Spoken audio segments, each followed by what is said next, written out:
I wanna achieve something habang meron pa akong lakas. Hanggat kaya ko pa. Right. I wanna enjoy the things that I wanna do habang may time pa ako. Kasi di ba, nung bata tayo, we all have the time and energy, but we don't have the money. Yes. Nung nag-work na tayo, we have the money, but we don't have the time, but we have the energy. Tapos nung tumanda tayo, we have the money, we have the time, but we don't have the energy. So pag tumanda ka, you have to enjoy life. Yes. So ako, habang nasa mids pa lang, I wanna have the energy, the time, and the money. Correct. For me to live the fullest of my life.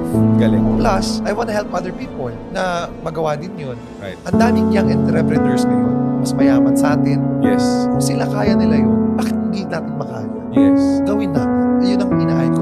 Bilang nawanak ko naman ang kasipagan ng nanay ko, sabi ko, why not invest natin? Kasi it's all about the risk and gamble. Right. Kung hindi mo susubukan yan, ang pera mo kasi, ilagay mo dyan, andyan lang yan. Galing. Hindi yan gagalaw. Tama yun. Magtrabaho ka, madadagdagan yan, konti-konti.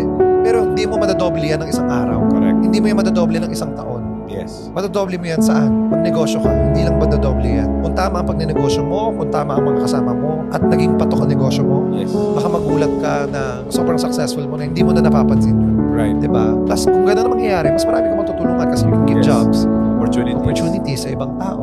Gusto mong iwan na statement doon sa mga taong nagpupursige, lumalaban. Pwede kang mapagod, pwede kang magpahinga, pero huwag kang titigil. Kung hindi mo alam, magtanong ka. If someone did good to you, pass it on.